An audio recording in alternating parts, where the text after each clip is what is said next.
সবচাইতে আরামদায়ক শাস্তি কাকে দেওয়া হবে জানেন?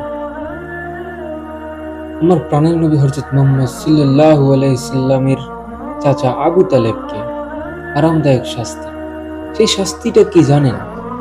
সেই শাস্তিটা হলো একজোড়া জুতা তার পায়ে পরিয়ে দেওয়া হবে জাহান্নামের, আর তাতেই তার মাথার ঘিলু টকবক করে ফুটে কানের ছিদ্র নাকের ছিদ্র দিয়ে পড়বে।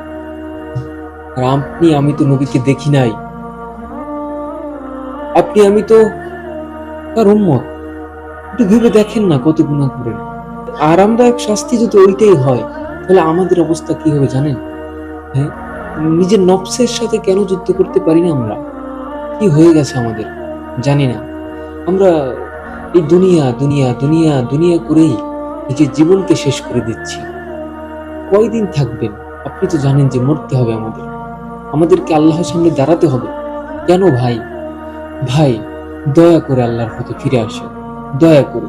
আমরা সবাই আমরা সবাই রাসূল সাল্লাল্লাহু আলাইহি সাল্লামের উম্মত।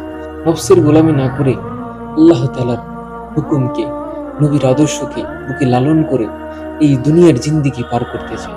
আসুন সবাই পরিবর্তন হই, সবাই। এই মা বলেন, বাবা বলেন, কেউ কারো না। কেউ একটা নেকি আপনাকে সেদিন দিবে না, কেউ দিবে না। সবাই ইয়া নাফসি বলবে। আর যেই নবী আমাদের জন্য কান্দে, সেই নবীর জন্য আমরা কিছু করতে পারছি না।